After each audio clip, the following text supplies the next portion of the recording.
வானொலியில் நீங்கள் கேட்டு மகிழ்ந்த தென்கட்சி கோ சுவாமிநாதன் ஐயா அவர்களின் இன்றொரு தகவல் தொகுப்பினை கேட்டு மகிழுங்கள். ஒரு ஊரில் ஒரு ஆள் இருந்தான். அவன் ஒரு நாள் கோயிலுக்கு போனான். கடவுள்கிட்ட வேண்டிக்கிட்டான், எனக்கு ஒரு 1,00,000 ரூபா நீ கொடுத்தா நான் உன் சன்னதியில் ஒரு தேங்காய் உடைக்கிறேன் அப்படின்னு வேண்டிக்கிட்டான். கடவுள் பார்த்தார். உடனே அவன் கண் முன்னாடி தோன்றினார். இந்தா நீ கேட்ட 1,00,000 ரூபாய் அப்படின்னு சொல்லி அவன் கையில் பணத்தை கொடுத்துட்டு மறைஞ்சிட்டார். இவனால் நம்பவே முடியல. இவ்வளவு சுலபமாக கிடைக்கும்னு தெரிஞ்சிருந்தா அனாவசியமாக ஒரு தேங்காய் உடைக்கிறேன்னு வேண்டியிருக்க வேண்டியது இல்லையே அப்படின்னு நினச்சான். இருந்தாலும் வேண்டுதலை நிறைவேற்ற வேண்டியது கடமை. அதுக்காக என்ன பண்ணால், பக்கத்தில் ஒரு கடைக்கு போனான். ஒரு தேங்காயை கையில் எடுத்தான். இது என்ன விலைன்னு கேட்டான்.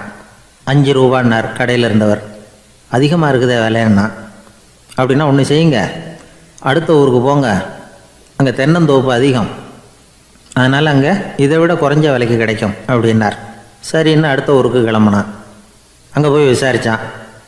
ஒரு தேங்காய் 3 ரூபாய் விலைன்னாங்க. இதுவும் அதிகமாக தெரியுதேன்னா. அப்படின்னா ஒன்று செய்ய, அதுவும் அந்த ஆற்று ஓரமாக ஒரு தென்னை மரம் இருக்குது பார், அதில் நீயே ஏறி பறிச்சுக்கோ, ஒரு தேங்காய்க்கு 1 ரூபா கொடுத்தா போதும் அப்படின்னார் அந்த தோப்புக்கு சொந்தக்காரரு. இவனுக்கு மரம் ஏற தெரியாது. இருந்தாலும் ஆசை யாரை விட்டுது, விலை சல்லிசாக இருக்குதே. ஆற்று ஓரம் போனால் தட்டு தடுமாறி அந்த மரத்தில் ஏறினா அந்த தென்னை மரம் வளைஞ்சி ஆற்று பக்கம் போய் அப்புறம் நிமிர்ந்து இருந்தது. அதாவது மரத்தின் உச்சி சரியாக ஆற்றுக்கு நடுவில் இருந்தது. ஆற்றுல வெள்ளம் கரைபுரண்டு ஓடிக்கிட்டு இருக்கு. இவன் கடவுள் கொடுத்த 1,00,000 ரூபாயை மடியில் வச்சு இறுக்கி கட்டிக்கிட்டான். உச்சிக்கு போய் காய் பறிக்கிற சமயத்தில் காற்றும் மழையும் பலமாக கலந்து அடிக்க ஆரம்பிச்சுட்டுது. கால் வழுக்கி விட்டுட்டுது. இவன் சடார்னு ஒரு தென்னை மட்டையை பிடிச்சிக்கிட்டு தொங்க ஆரம்பிச்சிட்டான். கீழே பயங்கரமான வெள்ளம். மடியில் 1,00,000 ரூபா பணம். என்ன செய்கிறதுன்னு தவிக்கிறான். இந்த சமயம் கரையில் ஒரு யானை பாகன் யானையை குளிப்பாட்டிக்கிட்டு இருக்கிறான். அது அவன் கண்ணில் பட்டுது. ஐயா ஒரு உதவின்னு கத்துனான். அவன் என்ன செய்யணும்னு கேட்டான். உன் யானையை மெதுவாக இங்கே அழைச்சிட்டு வா, எனக்கு நேராக கீழே நிறுத்து, என் காலை பிடிச்சி மெதுவாக கீழே இறக்கி விட்ரு, என் மடியில் இருக்கிற பணத்தில் உனக்கு 10,000 ரூபா தரேன் அப்படின்னா. அவன் பார்த்தான். காலை கையை பிடிச்சா கூட எவனும் இந்த காலத்தில் 10 ரூபாய்க்கு மேலே தரமாட்டேங்கிறான். இவன் காலை பிடிச்சா 10,000 தர்றேங்கிறான் அப்படின்னு யோசனை பண்ணான். உடனே யானையை கொண்டுட்டு போனான். அவனுக்கு நேராக கீழே நிறுத்தினான். அவன் காலை பிடிச்சான். அவ்வளவுதான். அந்த நேரம் பார்த்து யானை மெதுவாக நடந்து அப்பால் போட்டுது. இப்போ யானை பாகன் அவன் காலை கெட்டியாக பிடிச்சிக்கிட்டு தொங்குறான். பரிதாபமாக மேலே பார்க்குறான். அவன் மட்டையை பிடிச்சிக்கிட்டு தொங்குறான். இப்போ யானை பாகன் சொல்கிறான், தம்பி மட்டையை விட்டுறாத, கெட்டியாக பிடிச்சிக்கோ, நான் உனக்கு 10,000 ரூபா தரேன், இதோ மடியில் தான் வச்சுருக்கேன்னா. மேலே தொங்குறவனுக்கு இந்த நிலைமையிலேயும் ஒரு சந்தோஷம், மேற்கொண்டு ஒரு 10,000 ரூபா நமக்கு கிடைக்கும் போல இருக்கே அப்படின்னு. இந்த சமயத்தில் ஒருத்தன் ஒட்டகத்தை ஓட்டிகிட்டு வந்தான் அந்த பக்கமாக குளிப்பாட்டுறதுக்கு. யானை பாகம் பார்த்துட்டான். ஐயா ஒட்டகக்காரரே, அதை இங்கே கொண்டுகிட்டு வா, எங்கள் காலை பிடிச்சி பத்திரமா இறக்கி விடு, நாங்கள் பணம் கொடுக்குறோம்னா. அவனும் பணத்துக்கு ஆசைப்பட்டு வந்தான். அவன் காலை பிடிக்கிற சமயம் ஒட்டகமும் நழுவி போட்டுது. இப்போ 3 பேருமே வரிசையாக தொங்குறாங்க. ஒட்டகக்காரன் கத்துறான், தம்பி மட்டையை விட்டுறாத, கெட்டியாக பிடிச்சிக்கோ, நான் என் மடியில் இருக்கிற 5,000 உனக்கு தந்துடுறேன்னா. மேலே தொங்குறவனுக்கு இன்னமும் சந்தோஷம், இவனும் பணம் தர்றேங்கிறான். அப்படின்னா இன்றைக்கி நமக்கு மொத்த பண வரவு எவ்வளவு அப்படின்னு ஒவ்வொன்றா கூட்டி பார்க்க ஆரம்பித்தான். மனக்கணக்கு சரியாக வரல. அதனால் அப்படியே விரலை விட்டு எண்ண ஆரம்பித்தான். அவ்வளவுதான். மட்டையை விட்டுட்டு கை நழுவி வந்துட்டுது. 3 பேரும் பொத்துன்னு ஆற்றுல விழுந்தாங்க. படாத பாடுபட்டு தட்டு தடுமாறி கரைக்கு வந்து சேர்ந்தாங்க. 3 பேர் மடியில் இருந்த பணமும் ஆற்றோட போட்டுது. பேராசை பெருநஷ்டம் அப்படின்னு ஒரு பழமொழி இருக்குல்ல, அதை விளக்கறதுக்காக சொல்லப்பட்ட கதை இது. இந்த காலத்தில் ஒருத்தர் ஒரு நீச்சல் குளத்தில் நீச்சல் அடிச்சுக்கிட்டு இருக்கிறார்.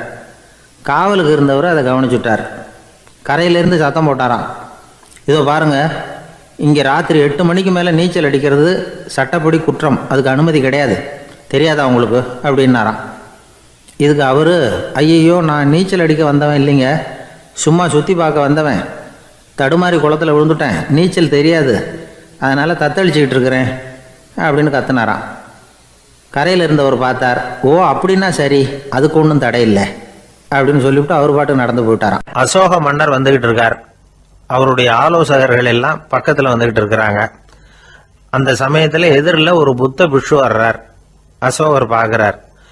ஓடி போய் அவர் காலில் விழுந்து வணங்குறார். அசோக மன்னரின் தலை அந்த புத்த துறவியின் பாதத்தில் பட்டுக்கிட்டு இருக்கு. பக்கத்தில் நின்றுக்கிட்டு இருந்த அமைச்சருக்கு இது ரொம்ப சங்கடமாக போச்சு. ரொம்ப வருத்தப்பட்டார்.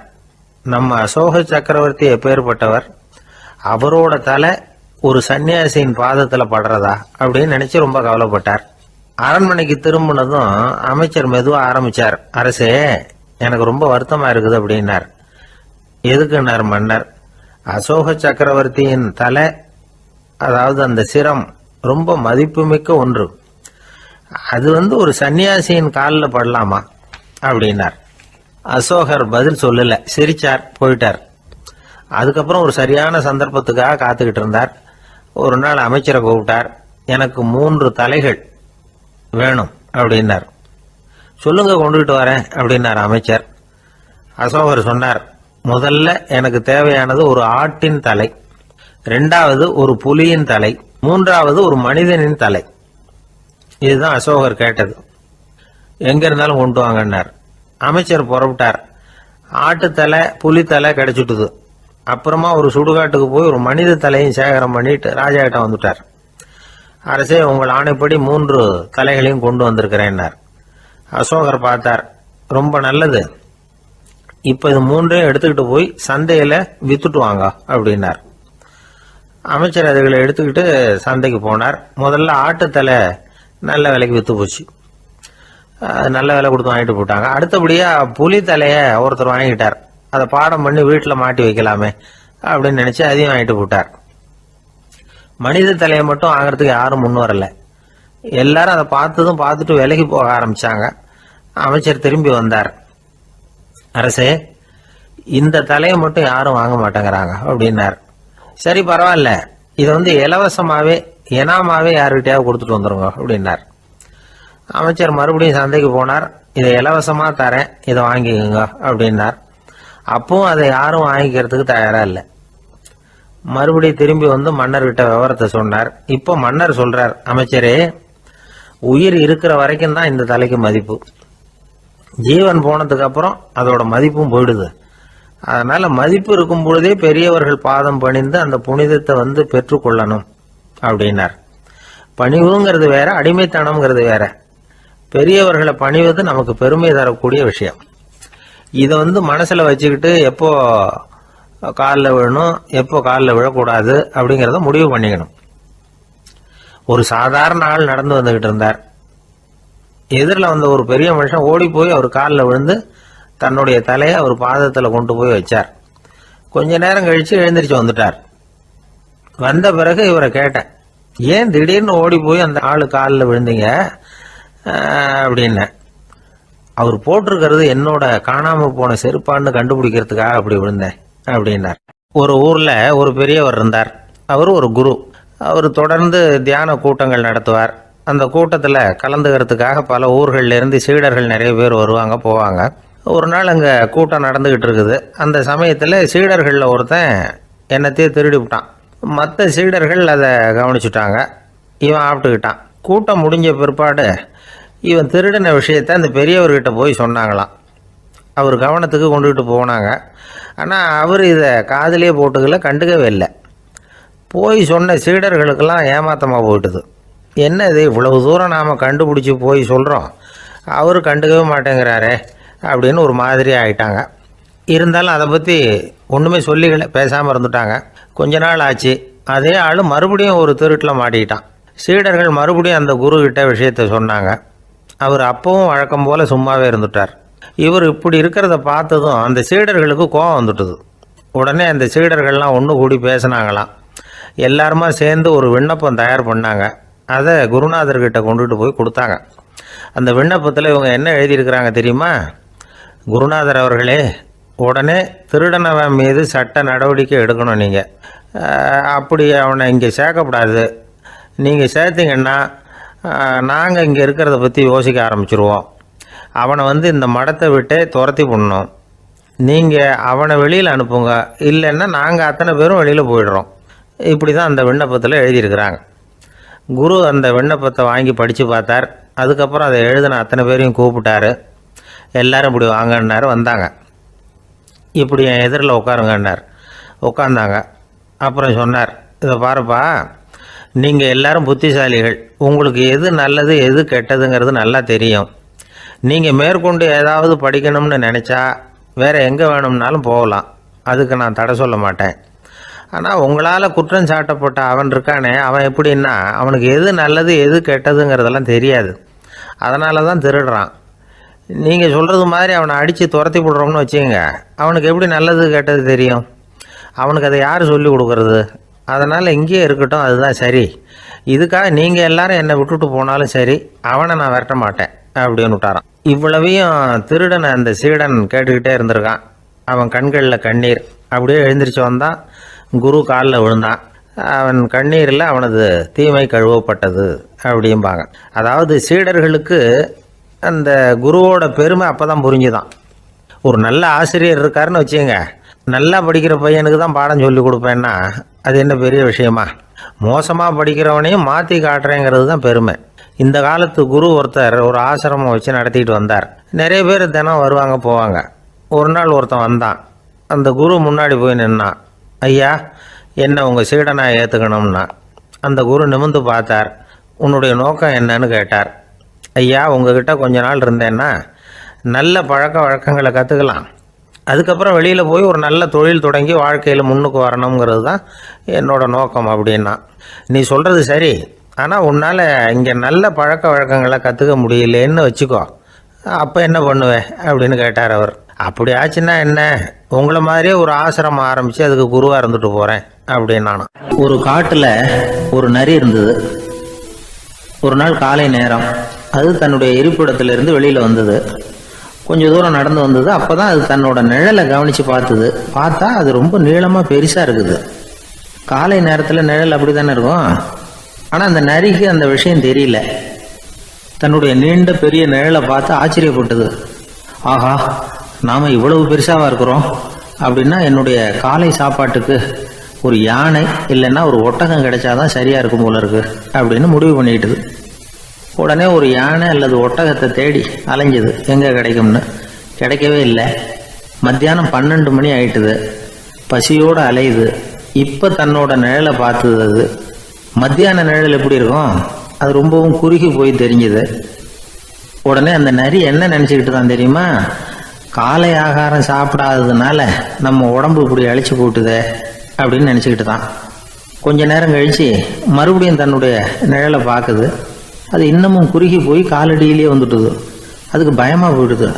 ஐயையோ, இன்னும் கொஞ்சம் நேரத்தில் நாம் இறந்துருவோம் போல இருக்க, இப்போ என்ன செய்யறது? இந்த சமயத்தில் ஒரு எறும்பு கிடைச்சா கூட போதும், அதை நம்ம காலை ஆகாரமாக நினச்சி சாப்பிட்டுள்ளாமே அப்படின்னு நினச்சிதான். நம்முடைய நிழல் கூட நம்மளை மாதிரியே தான் அடிக்கடி மாறிக்கிட்டே தான் இருக்குது. அது எப்பவும் ஒரே மாதிரி இருக்கிறது இல்லை. மனிதனுக்கு ஏற்படுகிற தன்முனைப்பு இருக்கு பாருங்க, ஈகோ, அது கூட ஒரு நிழல் மாதிரி தானா. அப்படி நினைக்க ஆரம்பிச்சுட்டா அதனால ஏதும் பிரச்சனை வராதான். தன்முனைப்பை நிழல் போலவே ஏற்றுக்கொள்ளுங்கள் அப்படிங்கிறது பெரியவங்க கருத்து. ஒரு காரியத்தை வெற்றிகரமாக நல்ல விதமாக செஞ்சு முடிக்கிறோம்னு வச்சுக்கோங்க, அந்த சமயத்தில் ஒரு வித நுட்பமான தற்பெருமை நமக்குள்ளே உண்டாகுது.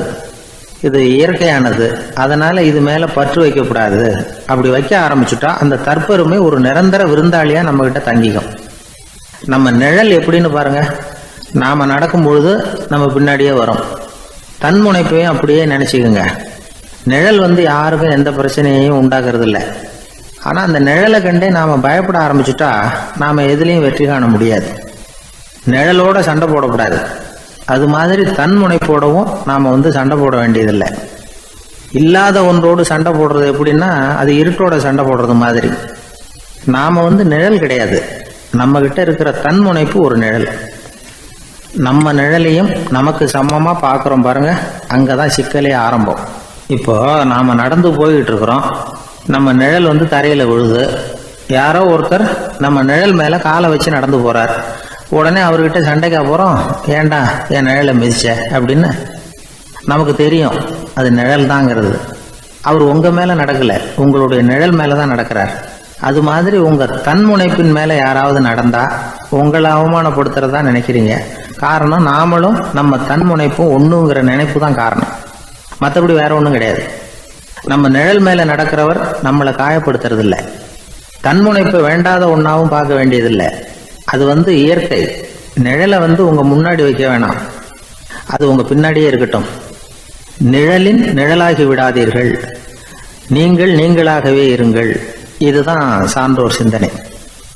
ஒரு பேருந்துல ஒரே நெரிசல். ஒருத்தர் பக்கத்துல நின்றுகிட்டு இருந்தவர்கிட்ட ரொம்ப பணிவா விசாரிச்சார். ஏன் சார், நீங்க ஏதாவது பெரிய உத்தியோகத்தில் இருக்கிறீங்களா அப்படின்னார். அப்படிலாம் ஒன்றும் இல்லைங்கன்னார் அவரு.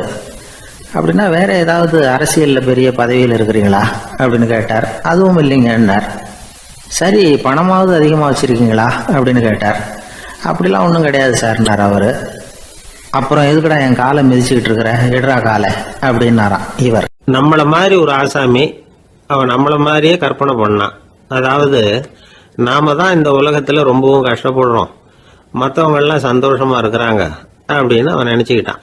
அவன் ஒரு நாள் கடவுளை வேண்டிக்கிட்டானான். சுவாமி, இந்த உலகத்துல எவ்வளவோ பேர் இருக்கிறாங்க, ஒவ்வொருத்தருக்கும் ஒவ்வொரு விதமான கஷ்டம் இருக்கலாம், ஒத்துக்கிறேன்.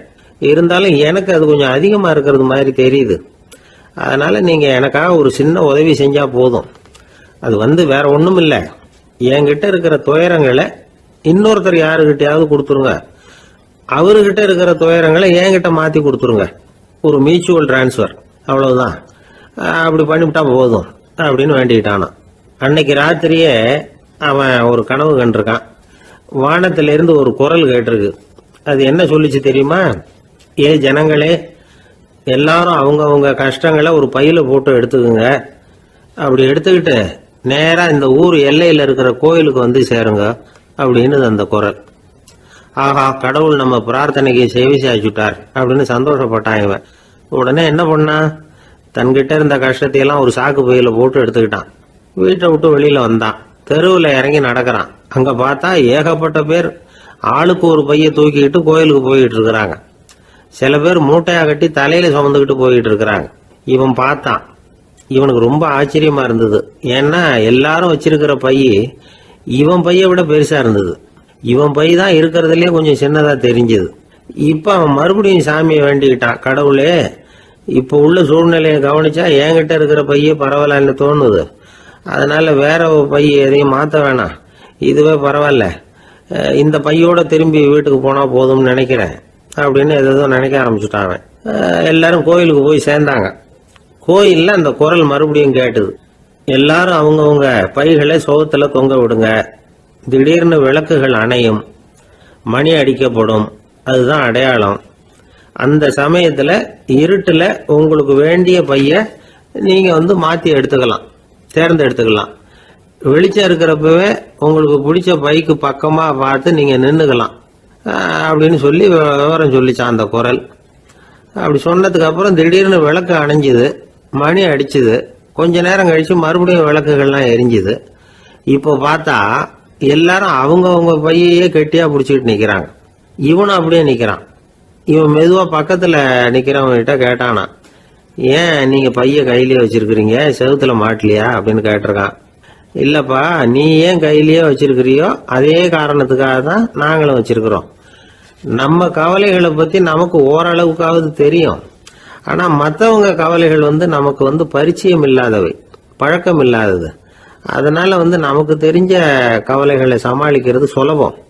தெரியாததை சமாளிக்கணும்னா மறுபடியும் ஆரம்பத்தில இருந்து ஆரம்பிக்கணும். அதனால பழைய நண்பர்களோட வாழறது தான் மேல் அப்படின்னு ஆனான். அதுக்கப்புறம் அவன் தன்னோட பைய போதும்னு வீட்டுக்கு திரும்பி வந்துட்டானான். இது ஒரு பெரியவர் சொல்லி இருக்கிற கதை. அதனால நம்ம கிட்ட இருக்கிற கஷ்டங்கள் தான் பெருசு, அதை இன்னொருத்தங்கிட்ட கொடுத்துட்டு மாத்திக்கலாம் அப்படின்னு நினைக்கிறது தப்பு. இதே மாதிரி இன்னொரு சம்பவம். ஒரு ஊர்ல ஒரு நாள் ராத்திரி ஆகாயத்தில இருந்து கடவுள் குரல் கேக்குது. இந்த ஊர்ல இருக்கிற ஜனங்கள்லாம் கொஞ்சம் கவனிங்க, உங்களுக்கு ஒரு செய்தி. அதாவது இங்க இருக்கிற ஜனங்கள்லயே கொஞ்சம் கூட கவலையே இல்லாத ஆள் யாருன்னு எனக்கு தெரியணும். அதனால எல்லாரும் அவங்க கவலைகளை ஒரு பையில போட்டு எடுத்துக்கிட்டு கோயிலுக்கு வாங்க அப்படின்னாரு கடவுள். உடனே வரிசையா எல்லாரும் வர ஆரம்பிச்சாங்க. எல்லார் கையிலயும் பை இருந்தது, சின்னதும் பெருசுமா. கவலையே இல்லாத ஆள் யாருன்னு தேடினார் கடவுள். ஒரே ஒரு ஆள் மட்டும் கையில எதுவும் இல்லாம வெறும் கையை வீசிக்கிட்டு ரொம்ப ஜாலியா நடந்து வந்துகிட்டு இருந்தான். கடவுள் அவங்க கிட்ட போனார். ஏப்பா, உனக்கு கவலையே இல்லையா அப்படின்னு கேட்டார். எனக்கும் சில கவலைகள்லாம் உண்டு அப்படின்னு அவன். எங்க அதெல்லாம்னு கேட்டிருக்காரு கடவுள். பின்னாடி லாரியில வந்துகிட்டு இருக்கு அப்படின்னு அவன். தான் மட்டும் வாழ்ந்தா போதும் அப்படின்னு நினைக்கிறவங்களும் உண்டு. தானும் வாழணும், அடுத்தவங்களும் வாழணும் அப்படின்னு நினைக்கிறவங்களும் உண்டு. முதல்ல சொன்ன வகையை சேர்ந்த மனிதர்கள் எப்படி தெரியுமா? எப்படியாவது தான் மட்டும் வாழ்ந்தால் போதுங்கிற நினைப்பு தான் எப்பவும் அவங்களுக்கு இருக்கும். தங்களுடைய வளர்ச்சிக்கு எது தடையா இருந்தாலும் சரி, யார் தடையா இருந்தாலும் சரி, அதை அழிச்சுட்டு தான் மறுவேலை பார்ப்பாங்க. அவங்கெல்லாம் பாவ காரியங்களுக்கு தயங்குறதே இல்லை. அப்படிப்பட்ட வாழ்க்கை அவங்களுக்கே இடைஞ்சல அமைஞ்சு விடுறது உண்டு. அதை விளக்கறதுக்கு ஒரு கதையும் உண்டு. ஒரு ஊர்ல அப்படிப்பட்ட ஆள் ஒருத்தன் இருந்திருக்கான். நிறைய பாவங்களை செஞ்சவன். அதன் காரணமா நரகப்படுகொழியில விழுந்துட்டான். நரகப்படுகொழிங்கிறது ஒரு பெரிய கிணறு மாதிரி. ஏற்கனவே பாவம் செஞ்சவங்க நிறைய பேர் அதில் விழுந்து கிடக்குறாங்க. உள்ள ஏகப்பட்ட சத்தம், எல்லாம் அந்த பாவாத்மாக்கள் போடுற சத்தம். இப்போ விழுந்தானே இவனும் சத்தம் போட்டான். இவன் போடுற சத்தம் கொஞ்சம் அதிகமாக கேட்டுது. இந்த கிணத்துக்கு பக்கத்தில் புத்தர் உட்கார்ந்துருக்கிறார். அவர் காதில் இவன் போடுற சத்தம் விழுந்தது. உடனே அந்த கிணத்தடிக்கு போனார். குனிஞ்சு பார்த்தார். சாமி என்னை காப்பாற்றுங்க அப்படின்னு கத்தனான் இவன். புத்தர் அவனை கொஞ்சம் கவனித்து பார்த்தார். மனித சமுதாயத்துக்கு அவன் என்னென்ன கெடுதல் பண்ணியிருக்கிறாங்கிற விவரம்லாம் அவர் மனக்கண்ணில் தெரிஞ்சது. அவருக்கு எல்லாம் புரிஞ்சு போச்சு. இருந்தாலும் அவனை காப்பாற்றுறதுக்கு ஏதாவது வழி உண்டா அப்படின்னு யோசிச்சார். அவன் தன்னுடைய வாழ்நாளில் ஏதாவது நல்லது செஞ்சிருக்கானா அப்படின்னு பார்த்தார். ஒரே ஒரு சமயம் அவன் தன்னுடைய காலடியில் மிதிபட இருந்த சிலந்தியை மிதிக்காமல் தாண்டி போயிருக்கிறான். இந்த ஒரு காரியத்துக்காக அவனை கரையேற்ற முடியுமா அப்படின்னு நினைச்சார். அவ்வளவுதான். உடனே அவர் கையில் ஒரு சிலந்தி வந்து உட்காந்துதான்.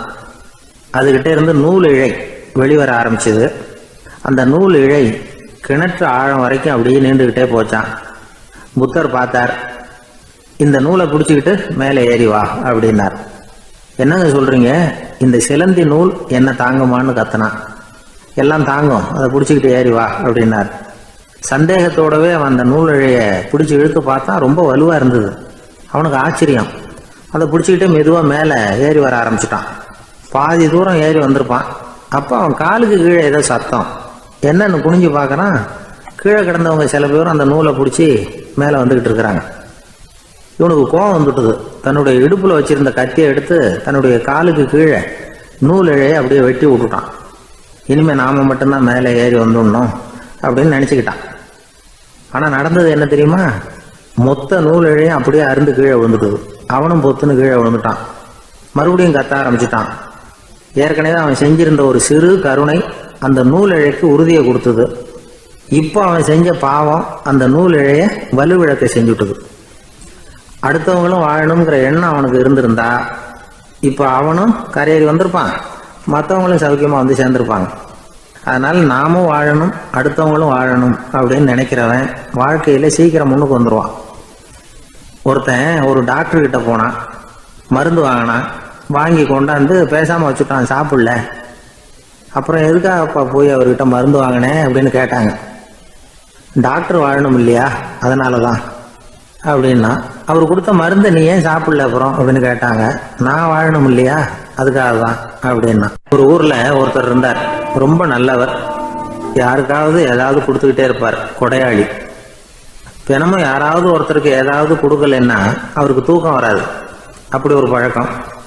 அது மட்டும் இல்லை, அவர் கொடுக்கறது அடுத்தவங்களுக்கு தெரியாது. அவ்வளவு ரகசியமா அதை கொடுப்பார். வலது கை கொடுக்கறது இடது கைக்கு தெரியக்கூடாதுன்னு சொல்லுவாங்கல்ல, அது மாதிரி அவர். ஒரு நாள் ராத்திரி அவர் ஏற்கனவே தயாராக கட்டி வச்சிருந்த பணம் முடிச்ச கையில் எடுத்துக்கிட்டு வீட்டை விட்டு வெளியில் வந்தார். தெருவில் இறங்கி நடந்தார். இன்னைக்கு யாருக்கு தர்மம் செய்யறது அப்படின்னு யோசனை பண்ணிட்டு இருட்டில் நடந்து வந்துகிட்டு இருக்கிறார். யாரோ ஒருத்தர் எதிரில் வர்றது மாதிரி தெரிஞ்சுது. உடனே அவர் கிட்ட போனார். தன்கிட்ட இருந்த பணம் முடிச்சு அவசரமாக அவர் கையில் திணிச்சுட்டு திரும்பி வந்துட்டார். அப்பாடா, ஒரு வழியா யாருக்கும் தெரியாமல் இன்னைக்கு தர்மம் பண்ணியாச்சு அப்படிங்கிற மகிழ்ச்சி, மன நிறைவு அவர் முகத்தில். நிம்மதியாக தூங்கினார். அப்புறம் எழுந்திரிச்சார். மறுநாள் காலையில் ஊரு பூரா ஒரே பேச்சு. என்ன பேச்சுன்னா, நேற்று ராத்திரி ஒரு திருடன் கையில் யாரோ பணத்தை கொடுத்துட்டு போயிருக்கிறாங்க அப்படின்னு எல்லாரும் பேசிக்கிட்டு இருக்கிறாங்க. இதை கேள்விப்பட்டதும் அந்த பெரியவருக்கு ரொம்ப வருத்தமாக போச்சு. அடடா, போயும் ஒரு திருடனுக்காக உதவி பண்ணியிருக்கிறோம், பிரயோஜனம் இல்லாமல் போட்டுதே அப்படின்னு நினைச்சார். சரி, இன்னைக்கும் யாருக்காவது உதவி பண்ணணும் அப்படின்னு முடிவு பண்ணினார். ராத்திரி நேரம் வந்தது. இவர் வழக்கம் போல தெருவில் இறங்கி நடந்தார். கையில் பணம் முடிச்சு. எதிரில் ஒரு பெண் உருவம் மங்கலா தெரிஞ்சது. இவர் உடனே அந்த பெண்கிட்ட பணத்தை கொடுத்துட்டு திருப்தியாக திரும்பி வந்துட்டார். மறுநாள் காலையில் ஊர் பூரா என்ன பேசிக்கிட்டாங்க தெரியுமா? நேற்று ராத்திரி நெறி தவறி நடக்கிற ஒரு பெண்ணின் கையில் யாரோ பணத்தை வச்சுட்டு போயிருக்கிறாங்க அப்படின்னு எல்லாரும் பேசிக்கிறாங்க. அடடா, இன்னைக்கும் தவறுதலாக நடந்து போச்சு அப்படின்னு ஒரு வருத்தப்பட்டார். இருக்கட்டும், இன்னைக்கும் ஏதாவது தர்மம் பண்ணுவோம் அப்படின்னு நினச்சிக்கிட்டாரு. 3வது நாள் ராத்திரியும் புறப்பட்டார். இப்பவும் எதிரில் ஒருத்தர் வந்தார். இவர் பணத்தை கொடுத்தார், திரும்பி வந்துட்டார். மறுநாள் மக்கள் என்ன பேசிக்கிட்டாங்கன்னா, நேற்று ராத்திரி ஒரு செல்வந்தர் கையில் யாரோ பணத்தை கொடுத்துட்டு போயிருக்கிறாங்க அப்படின்னு பேசிக்கிட்டாங்களாம். அவருக்கு ரொம்ப வருத்தமாக போட்டுது. என்ன இது தினம் இப்படி ஆகிட்டு இருக்குதே அப்படின்னு நினச்சிக்கிட்டே படுத்து தூங்கினார். அன்னைக்கு ராத்திரி ஒரு கனவு. அந்த கனவுல இறைவன் வந்து சொன்னாராம், இதை பாருப்பா, நீ கொடுத்த தர்மம் வீணா போயிடல. உன்கிட்ட பணம் வாங்கின அந்த திருடன் திருந்திட்டான், அந்த பொண்ணும் திருந்திட்டா, அந்த செல்வந்தனும் கொடையாளி ஆயிட்டான், எல்லாருக்கும் உதவி பண்ண ஆரம்பிச்சுட்டான் அப்படின்னு சொன்னாராம். இந்த கதையை சொன்னவர் யாருன்னா நபிகள் நாயகம். இதில் உள்ள கருத்து என்னன்னா, நல்ல மனசோட தர்மம் பண்ணுனா அது வீணா போறதில்ல. இன்னொரு கருத்து, தர்மம் வந்து தன்னை மட்டும் அல்ல, அடுத்தவங்களையும் தீமையிலிருந்து காப்பாற்றும். இதுதான் நாம புரிஞ்சுக்க வேண்டியது. இந்த காலத்திலையும் இது மாதிரி சில சம்பவங்கள் நடக்கிறது உண்டு. ஒரு பெரியவர் இருட்டில் நடந்து வந்துகிட்டு இருந்தாரு. எதிரில் வந்த ஒருத்தன் வலுக்கட்டாயமாக ஒரு கையை பிடிச்சி ஒரு பண முடிப்பை கொடுத்து வச்சுக்க சொல்லிவிட்டு விலகி போயிட்டான். பெரியவருக்கு ஆச்சரியம், இந்த காலத்திலையும் இப்படி வலது கை கொடுக்கறது இடது கைக்கு தெரியக்கூடாதுன்னு நினைக்கிற கொடையாளிகள் உண்டு போல இருக்கு அப்படின்னு யோசனை பண்ணிக்கிட்டே நடந்தார். கொஞ்சம் தூரம் போயிருப்பாரு. அதுக்குள்ள அதே ஆள் திரும்பி வந்தான். கொடுத்த பண முடிப்பை திருப்பி கொடுங்க அப்படின்னு கேட்டு வாங்கிட்டான். இவருக்கு ஒன்றும் புரியல. ஏன் இப்படி பண்ணுறேன்னார். அது ஒன்றும் இல்லைங்க, கொஞ்ச நேரம் இதை உங்ககிட்ட கொடுத்து வச்சிருந்தேன், அவ்வளவுதான் அப்படின்னா. ஏன்னு கேட்டார். என்னை பின்னாடி போலீஸ் தேடிக்கிட்டு வந்துக்கிட்டு இருக்குது, அதுதான் அப்படி பண்ணேன், இப்போ போயிட்டுது, இனிமேல் ஒன்றும் பயமில்லை அப்படின்னு சொல்லிவிட்டு அவன் பாட்டுக்கு நடந்து போகிறான். அவர் ஒரு பெரிய குடும்பத்தில் பிறந்தவர். இருக்கிற சொத்துக்கள் எல்லாத்தையும் வாரி வழங்கி விட்டு காட்டுக்கு புறப்பட்டார் தவம் செய்யறதுக்காக. இருந்தது ஊராவும் கொடுத்துட்டார், இனிமேல் எதுவுமே இல்லை கொடுக்கறதுக்கு. அப்போ கடைசியாக ஒருத்தன் வந்து கையை நீட்டினானா, ஐயா ஏதாவது கொடுங்கன்றிருக்கான். அவர் பார்த்தார், கட்டியிருக்கிற வேட்டியை தவிர வேற எதுவுமே இல்லை. 8 முழம் பட்டு வேட்டி ஜரிகை கரையோடு இருக்குது. கடைசியாக அதை தான் எடுத்துக்கிட்டு அவர் புறப்பட்டுருக்கார். அவர் பார்த்தார், எதிரில் அவன் பரிதாபமாக நின்றுக்கிட்டு இருக்கிறான். அந்த 8 முழ வேட்டியை 2ஆ கிழிச்சார். 4 முழத்தை அவங்ககிட்ட கொடுத்தாரு. மீதி 4 முழத்தை தன்னுடைய இடுப்பில் கட்டிட்டு அவர் காட்டுக்கு போயிட்டார். இவன் என்ன பண்ணான் தெரியுமா? கையில் கிடைச்ச 4 முழத்தை எடுத்துக்கிட்டு கடை வீதிக்கு போனான். பழைய பட்டு வேட்டி ஜருகை இதையெல்லாம் விலைக்கு வாங்குற வணிகர் ஒருத்தர் இருக்கார். அவர்கிட்ட போனான். இதை விலைக்கு எடுத்துக்கிறீங்களா அப்படின்னு கேட்டிருக்கான். அவர் வாங்கி பார்த்துருக்கார். ஆஹா, இது ரொம்ப அருமையான வேட்டி, விலை உயர்ந்த ஜருகை, இது ஏது உனக்கு அப்படின்னு கேட்டாரான். அவன் நடந்தது சொல்லியிருக்கான். அப்படின்னா ஒன்று செய்ய, இந்த வேட்டியோட இன்னொரு பாதியையும் மெதுவாக வாங்கிட்டு வந்துரு, உனக்கு நிறைய பணம் தர்றேன் அப்படின்னாரான் அந்த வணிகர். இவன் கொஞ்சம் யோசனை பண்ணி பார்த்தான். கொஞ்சம் இருங்கத்தை வந்துவிடுறேன் அப்படின்னு சொல்லிவிட்டு நேராக காட்டுக்கு போனான். அவர் எங்கே இருக்காருன்னு தேடி கண்டுபிடிச்சான். அவர் ஒரு இடத்துல தவக்கோலத்தில் இருக்கிறார். கட்டியிருந்த இடவேட்டியும் அவர் அறியாமல் நழுவி கீழே விழுந்து கிடக்குது. இவனுக்கு ரொம்ப வசதியாக போச்சு. அவரை கேட்க வேண்டிய அவசியமே இல்லை. மெதுவாக சத்தம் போடாமல் அடி மேலே அடி வச்சு நெருங்கினான். அவர் கண்ணை மூடிக்கிட்டு அவர் பாட்டு நின்றுட்டு இருக்கிறார். இவன் மெதுவாக போய் கீழே கிடந்த அந்த துணியை எடுத்துக்கிட்டு சத்தம் போடாமல் திரும்பி நடந்தான். ஒரு 2-3 அடி எடுத்து வச்சிருப்பான். அப்படி ஓட ஆரம்பிக்கிற சமயத்தில் அவன் காலில் கீழே கிடந்த முள்ளு ஒன்று நறுக்குன்னு தச்சு விட்டுது. வலி தாங்க முடியாமல் அம்மான்னு கத்தியிருக்கான். இந்த சத்தத்தினால கண்ணை மூடி நின்றுகிட்டு இருந்த அவரோட தவம் கலைஞ்சது. மெல்ல கண்ணை திறந்து பார்க்குறார். தன் இடையில இருந்த வேட்டி அவன் கையில் இருக்கு. இப்போ அவர் நினைக்கிறார். என்ன நினைக்கிறாருன்னா, இந்த வேட்டி மீது நான் வைத்த ஆசையல்லவா அவனை திருடனாக ஆக்கி விட்டது அப்படின்னு நினைச்சாராம். இந்த வேட்டி மேல நாம வச்ச ஆசை அவனை திருடும்படி ஆக்கி விட்டதே அப்படின்னு நினைச்சாராம். இது எப்பேற்பட்ட மனநிலை அப்படிங்கிறத கொஞ்சம் யோசனை பண்ணி பாருங்க. தான் ஒரு பொருள் மேல வச்ச பற்று இன்னொரு மனிதன் திருடனாக ஆகிறதுக்கு காரணம் ஆயிட்டுதேன்னு நினைக்கிறார். அப்படி நினைச்ச அந்த பெரியவர் யார் தெரியுமா? அவர் தான் மகாவீரர். இழந்துட்டேங்கிறிய, நீ என்னத்தை கொண்டுகிட்டு வந்த எங்க இழந்துடுறதுக்கு? நீ என்னத்தை உண்டாக்குன இது அழிஞ்சுட்டுதுன்னு சொல்றதுக்கு? இதுதான் அவருடைய சிந்தனை. இன்றைக்கு நம்ம சிந்தனையெல்லாம் வேற மாதிரி இருக்குது. ஒருத்தன் நடுத்தருவில் உட்காந்து அழுதுகிட்டு இருந்தான். அந்த வழியா வந்தவர் ஒருத்தர், ஏன்பா அழறேன்னு கேட்டாராம். 5 ரூபா சார், இந்த இடத்துல விழுந்துட்டுது, ரொம்ப நேரமா தேடுறேன், கிடைக்காது போல இருக்கு அப்படின்னு சொல்லிவிட்டு அழறான். எப்போ தொலைஞ்சதுன்னு கேட்டாராம் அவரு. அது எனக்கு தெரியாது சார், பணத்தை தொலைச்சவன் தேடி பார்த்துட்டு போயிட்டான், நான் அவனுக்கு பின்னாடி தேட வந்தவன் அப்படின்னு நானா இவன்.